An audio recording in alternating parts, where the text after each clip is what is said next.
एक दिन में हिंदुस्तान में कितने मर्डर्स होते होंगे, कितने लोग कितने लोगों को मारते होंगे। Around 82 murders per day. सबके सब मर्डर्स दर्दनाक होते हैं। जिनका भी मर्डर होता है उन सब से हमें सांत्वना रखनी चाहिए, उनके लिए भगवान से प्रार्थना करनी चाहिए। पर इनमें से कितने मर्डर्स के बारे में आप सुनते हैं? एक 16 साल की लड़की की मौत हुई है, चाकुओं से बेरहमी से मारा गया। वो भी 3 दिन तक लगातार न्यूज में। सेम चीज, सेम मर्डर, सिर्फ एक मर्डर। Why only this murder?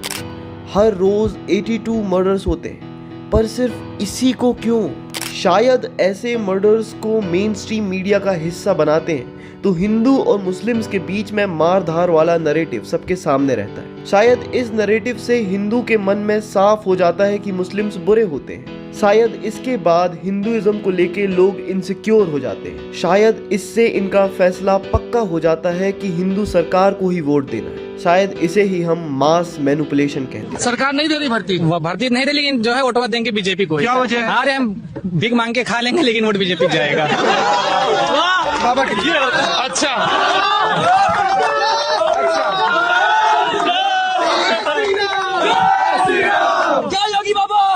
ऐसा नहीं है कि लव जिहाद बिल्कुल एग्जिस्ट नहीं करता, पर बाकी मर्डर्स क्राइम नहीं है क्या? आप इस डॉक्यूमेंट्री के बारे में नैरेटिव मत बनाइए कि ये किसी पॉलिटिकल पार्टी या किसी रिलीजन के लिए है। ये तो बस छोटा सा एग्जाम्पल था, कैसे सोशल मीडिया और मेन स्ट्रीम मीडिया मिलके आपके विचारों को, आपकी आइडियोलॉजीज को और आपके डिसीजंस को कंट्रोल करते हैं। कैसे कुछ लोग ऑफिसेज में बैठ के पूरा दिन ये डिस्कस करते हैं कि कैसे पूरा मास का, जिसमें आप भी शामिल हैं, उन सब का परसेप्शन चेंज किया जाए। कैसे सबका वो परसेप्शन बनाया जाए जिस परसेप्शन से उन्हें फायदा हो, उनकी सरकार आए, उनके प्रोडक्ट बिके, लोग उनके भक्त बन जाएं। आपको लगता है कि आप अपने कंट्रोल में हैं, पर आपको कंट्रोल किया जा रहा है। I think this is the most important thing to talk about.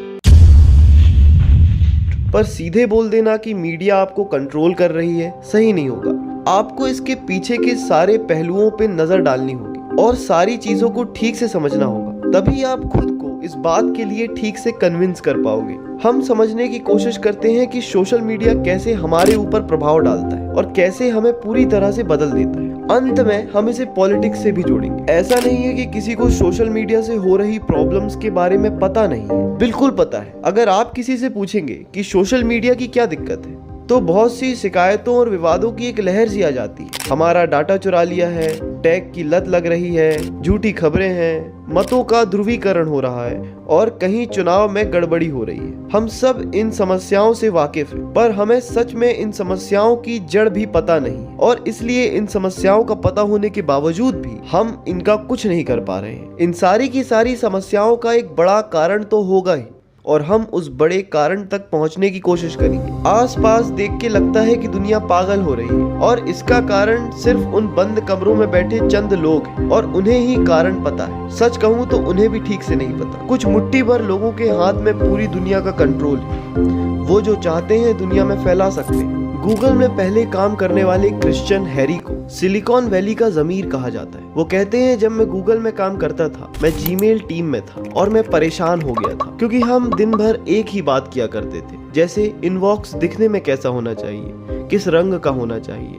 मुझे खुद भी जीमेल की लत लग गई थी। मुझे बहुत अजीब लगता था कि जीमेल में कोई इस पर बात ही नहीं करता है कि कैसे इसकी लत को कम किया जाए और सिर्फ इसे काम के लिए इस्तेमाल कराया जाए। ये बहुत बुरा था। मैं पूरे तकनीकी उद्योग से हताश होने लगा था। हम रास्ता भटक चुके थे, अपनी नैतिक जिम्मेदारी पूरी तरह से भूल गए थे और सिर्फ लोगों को अपने हिसाब से चलाने पे ध्यान दे रहे थे। इसके बारे में कोई बात ही नहीं करता था। मुझे लगा क्या इसके बारे में कोई सोचता होगा, तो मैंने एक प्रेजेंटेशन बनाई। ये प्रेजेंटेशन जैसे एक क्रांति की पुकार थी। रोज मैं घर लौट के इस प्रेजेंटेशन पे काम करता था। प्रेजेंटेशन का कहना ये था कि पहली बार इतिहास में कुछ ऐसा हो रहा है कि कैलिफोर्निया में बैठे 20 से 45 की उम्र के 50 डिजाइनर्स ने कुछ ऐसे डिसीजंस लिए जिन डिसीजंस का असर 200 करोड़ लोगों के ऊपर हुआ। अब 200 करोड़ लोगों के मन में सिर्फ इसलिए ख्याल आएगा क्योंकि गूगल के डिजाइनर ने कहा है और ये बहुत ही खतरनाक है। फिर मैंने इस प्रेजेंटेशन को कुछ लोगों को भेजा। सबको ये बिल्कुल सही लगा। 400 लोगों ने इस प्रेजेंटेशन को देखा और देखते जा रहे थे। Larry page CEO of Google को भी इस प्रेजेंटेशन के बारे में पता लगा।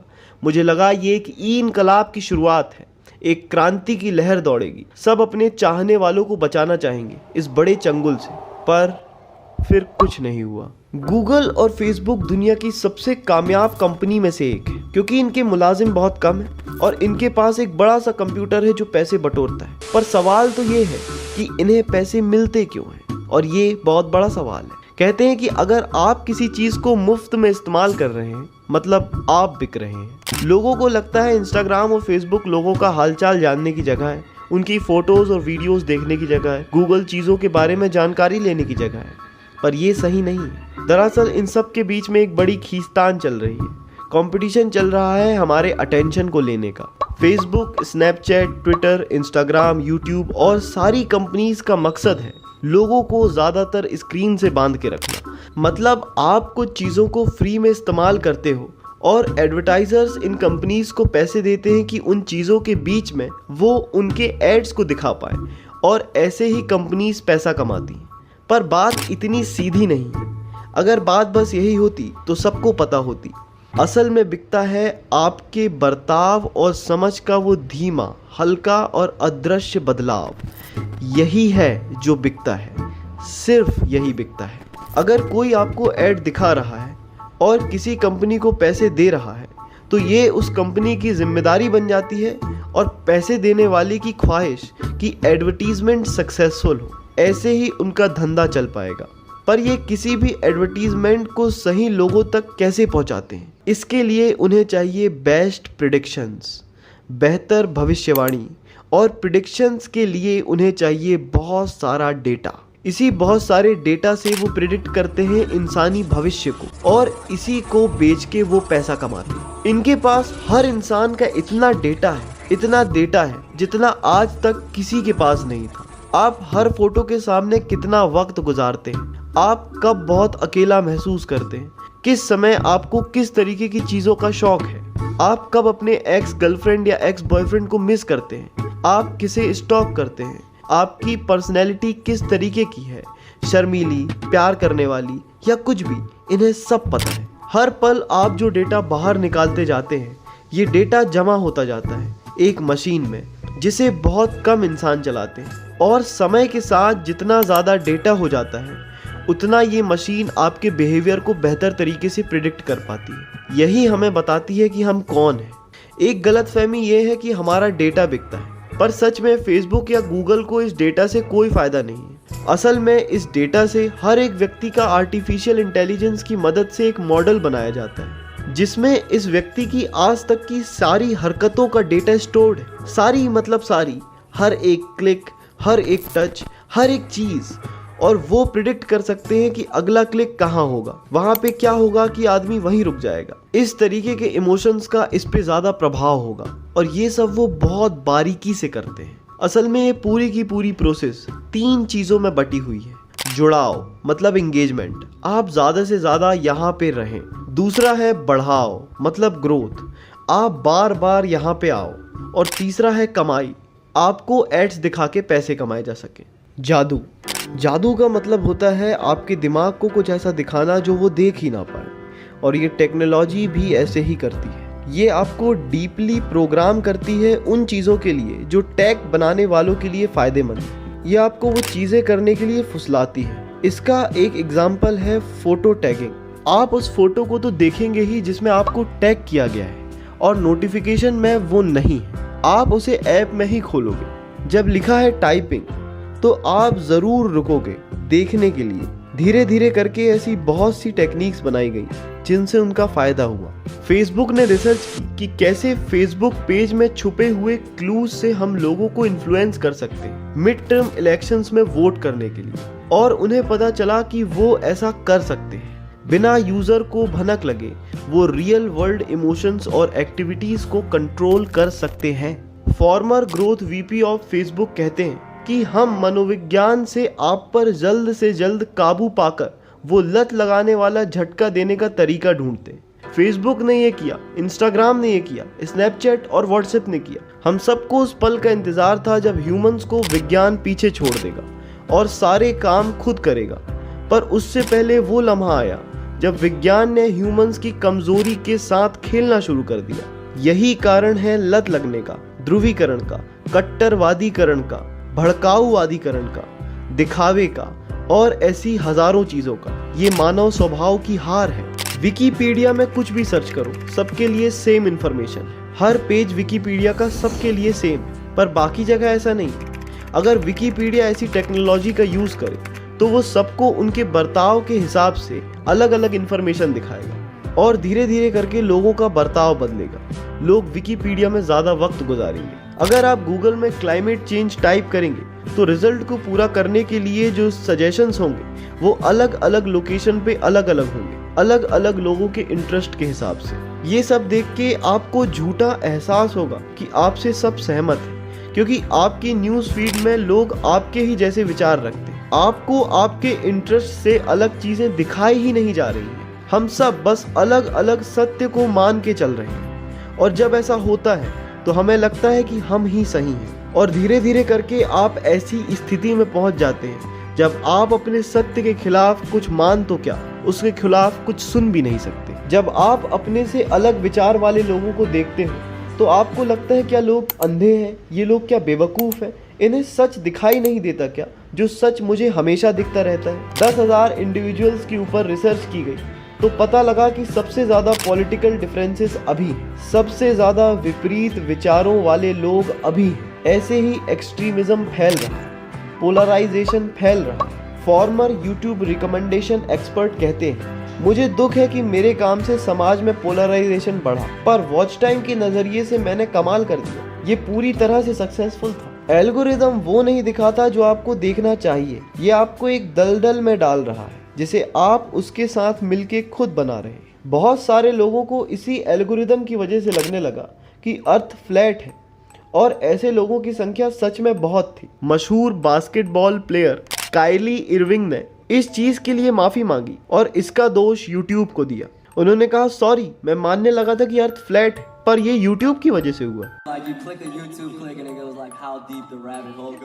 MIT के एक प्रयोग के हिसाब से सच्ची खबरों से 6 गुना तेज फैलती है झूठी खबरें। बस जरा सी क्रिएटिविटी से आप करोड़ों लोगों को इन्फ्लुएंस कर सकते हो कुछ भी करने के लिए। एल्गोरिदम के पास अनगिनत खबरें हैं और वो नहीं जानता क्या सच है और क्या झूठ, और झूठ ज्यादा फैलता है। एग्जाम्पल के तौर पे कोरोना वायरस से रिलेटेड कितनी सारी खबरें फैल रही थी। कुछ तो ऐसी थी जिनका कोई मतलब ही नहीं था, पर लोग उन पे विश्वास कर रहे थे। कुछ लोग तो ये भी मानने लगे थे कि वायरस है ही नहीं, सब झूठ है, वैक्सीनेशन भी झूठ है। सोशल मीडिया के जरिए सच तक पहुंचना बहुत मुश्किल हो जाता है। देखते देखते तुम इंटरनेट से वहां पहुंच जाते हो जहां के बारे में तुम्हें लगता है कि सब सही है, सब तुम्हारे जैसे हैं, और दूसरी ही तरफ बिल्कुल अपोजिट विचार वाला व्यक्ति भी यही सोचता है। अगर देश की जनता पे काबू करना है तो सोशल मीडिया से बेहतर हथियार है ही नहीं।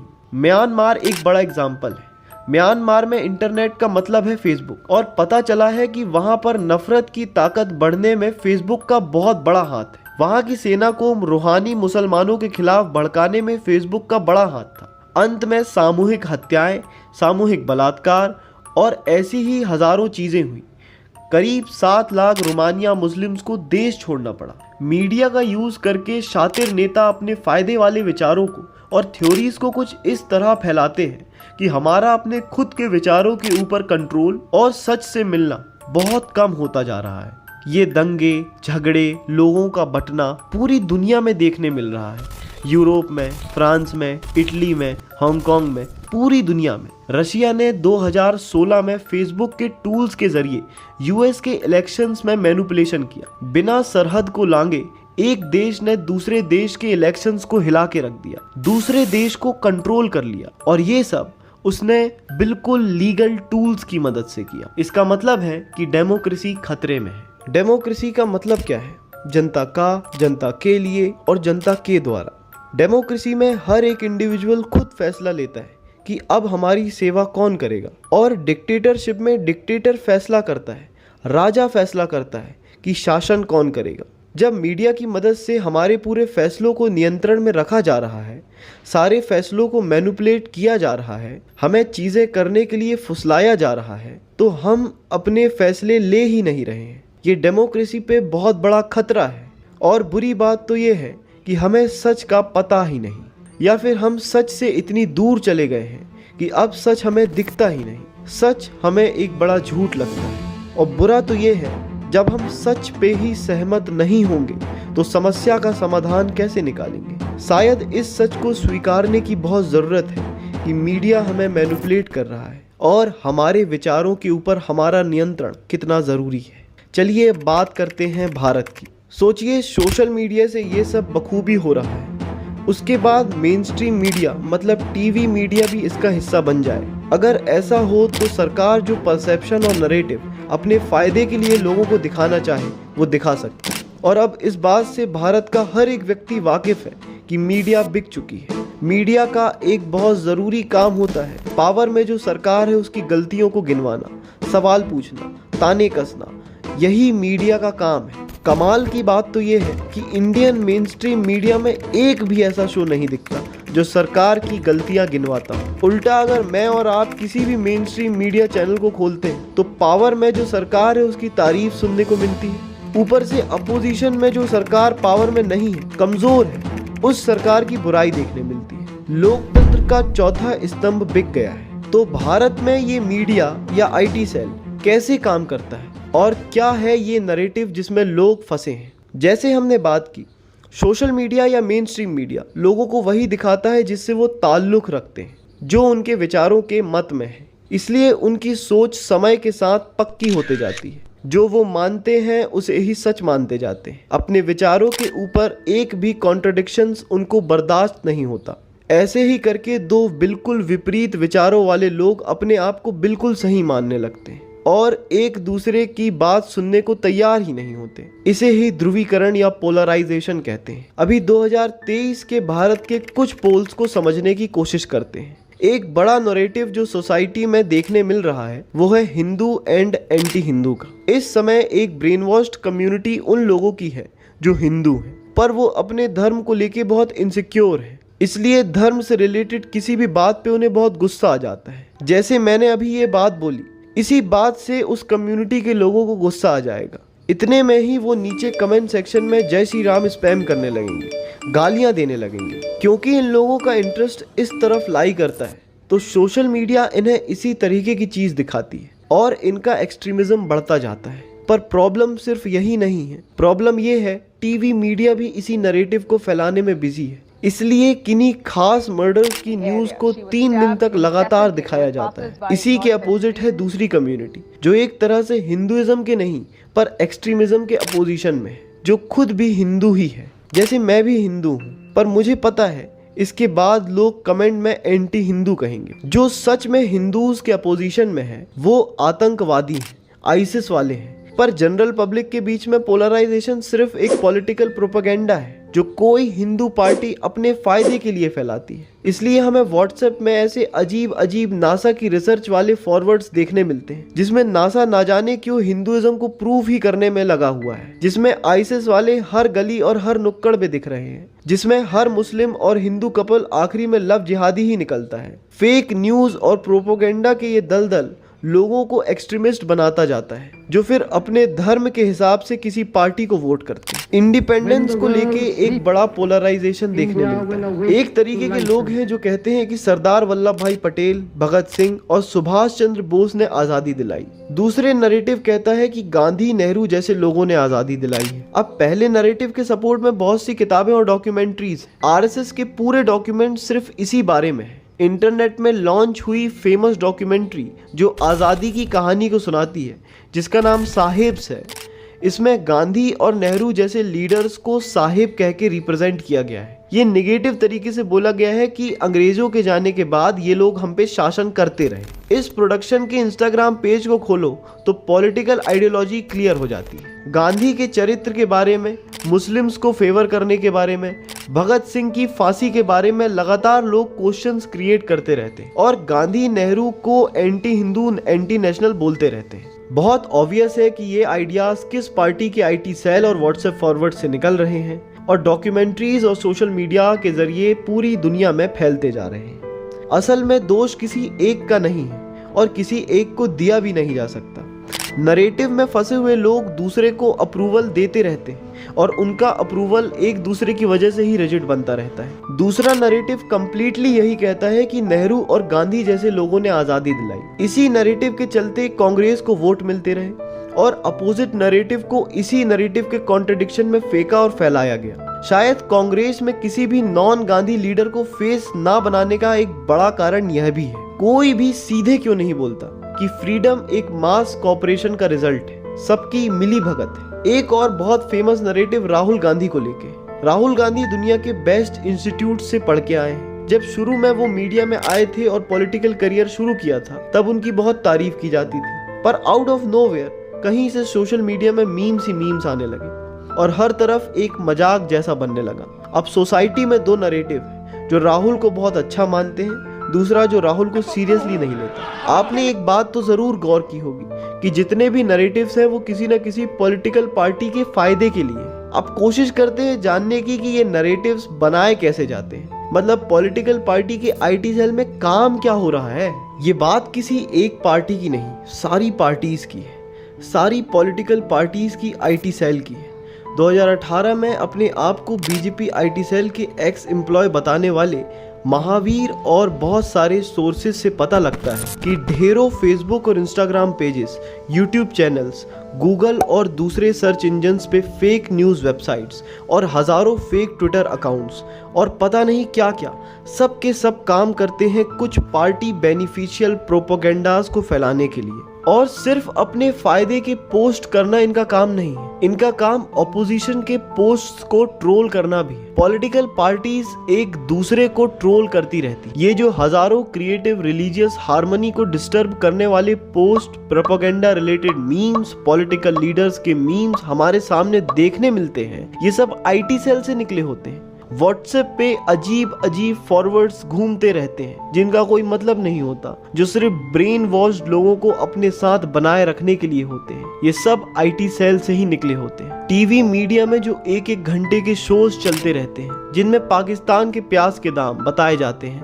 पाकिस्तान की बुरी स्थिति के बारे में बताया जाता है, किसी की तारीफ और किसी की बुराई की जाती है, ये सब आईटी सेल का हिस्सा है। लंबी लंबी हिंदू मुस्लिम डिबेट्स चलती रहती हैं, जिन डिबेट्स को डिबेट्स ही नहीं कहा जा सकता, ये सब आईटी सेल का हिस्सा है। आईटी सेल फेक न्यूज का एक बहुत बड़ा और फेमस एग्जाम्पल है। कोई व्हाट्सएप फॉरवर्ड में पढ़ता है कि कैसे प्रियंका गांधी इंदिरा गांधी जैसी है, और कोई फेसबुक पोस्ट में देख रहा होता है कि राहुल गांधी ने बोला कि एक तरफ से आलू डालूंगा और दूसरी तरफ से सोना निकालूंगा। ये एक बहुत ही बड़ा एग्जाम्पल है कि कैसे फेक न्यूज फैलाई जाती है। ये मीम अमित मालविया जो बीजेपी के आईटी सेल के हेड थे, उन्होंने पोस्ट किया था, जबकि पूरा स्टेटमेंट था, इस साइड से आलू डालो, उस साइड से सोना निकालो, इतना पैसा बनेगा आपको पता नहीं होगा क्या करना है पैसे का। मेरे शब्द नहीं है, नरेंद्र मोदी जी के शब्द हैं। पॉलिटिकल पार्टी सोशल मीडिया का बहुत ही पूर्ण तरीके से इस्तेमाल करती है। इसका एक सबूत तब हाथ लगा जब हमारी टीम जुड़ी दैनिक भास्कर से। कुछ समय पहले भोपाल में एक सोशल मीडिया एजुकेशनल सेमिनार हुआ था जिसका नाम था राष्ट्रवादी सोशल मीडिया इन्फ्लुएंसर। यहाँ पे 700 सोशल मीडिया इन्फ्लुएंसर्स आए थे। उनके सोशल मीडिया में बहुत फॉलोअर्स थे और इन्हें लव जिहाद और लैंड जिहाद, हिंदू मुस्लिम जैसे अलग अलग चीजों के बारे में एग्रेसिवनेस के साथ पोस्ट करने की शिक्षा दी गई। इन्हें हिंदुइज्म का डोज पिलाया गया। शाम दाम दंड भेद सारी चीजों का यूज करके एक स्पेसिफिक नैरेटिव को फैलाने के लिए कैसे काम करना है, ये सब बीजेपी के बड़े बड़े लीडर्स ने इन्हें बताया। जाहिर है बाकी पॉलिटिकल पार्टी भी ऐसा करती ही होंगी। हमें इससे बचने की बहुत बहुत जरूरत है। जरूरी है कि सोशल मीडिया में हमें जो भी दिखे उसे अपना परसेप्शन ना बनाए। ग्राउंड रियलिटी, कॉमन सेंस और रैशनैलिटी जैसी चीजों का साथ दें। मुझे उम्मीद है कि आपको समझ में आया होगा कि जब आप वोट देने जाते हैं तो अपने आप को हिंदू या मुस्लिम या किसी और जात पात धर्म का ना समझते हुए सिर्फ एक भारतीय समझ के वोट दें। अपने पॉलिटिकल परसेप्शंस बनाते समय इस बात का ध्यान दें। एक बार फिर से बराइची साहब का ही शेर पढ़ के इस डॉक्यूमेंट्री को मैं खत्म करूंगा कि बर्बाद गुलिस्ता करने को बस एक ही उल्लू काफी था, हर शाख पे उल्लू बैठा है, अंजाम गुलिस्ता क्या होगा। दर्शन प्रोडक्शन इसी तरीके से मेहनत करके आपके सामने बेस्ट डॉक्यूमेंट्रीज लाता रहेगा, बेस्ट कंटेंट और बेस्ट वीडियोस लाता रहेगा। हम उम्मीद करते हैं कि इस वीडियो से समाज का भला हो और इस वीडियो के बाद आपके परसेप्शन में थोड़ा चेंज आए, आपके अंदर के एक्सट्रीमिज्म में थोड़ा सा फर्क पड़े। यही हमारी एकमात्र कोशिश थी। बने रहिए हमारे साथ, हम भी बने हैं आपके साथ। बहुत बहुत धन्यवाद।